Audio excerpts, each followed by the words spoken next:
Hello everyone, this is Dr. Nidhi Rakar. Today we are going to discuss about difference between ischemic stroke and hemorrhagic stroke.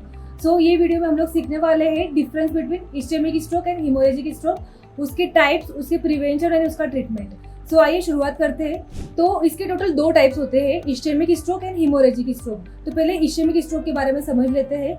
ischemic stroke होता क्या है कि particular part of brain को blood supply कम होने की वजह से वो एरिया डेड हो जाता है, उसको बोलते हैं ischemic stroke. उसके भी होते हैं दो type, thrombotic stroke and embolic stroke.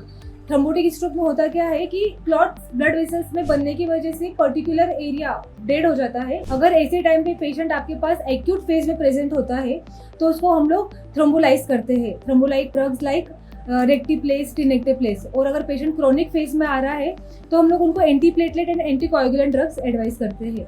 Second one is an embolic stroke. Embolic stroke में होता क्या है, थ्रोम्बोस और एम्बोलाई डिस्टेंस ऑर्गन से ट्रैवल करके ब्रेन के ब्लड वेसल्स को ब्लॉक कर देते हैं, जिसकी वजह से पर्टिकुलर एरिया के ब्रेन को ब्लड सप्लाई कम हो जाता है, तो उसको बोलते हैं embolic stroke.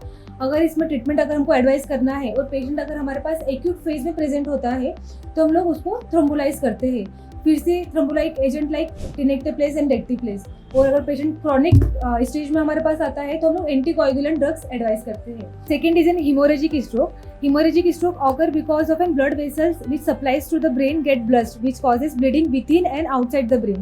So it has in two types, intracranial hemorrhage and subarachnoid hemorrhage. In intracranial hemorrhage, bleeding occur inside the brain tissues and parenchyma, and in subarachnoid hemorrhage, bleeding occur within the brain spaces and within the meninges. So it is in subarachnoid hemorrhage.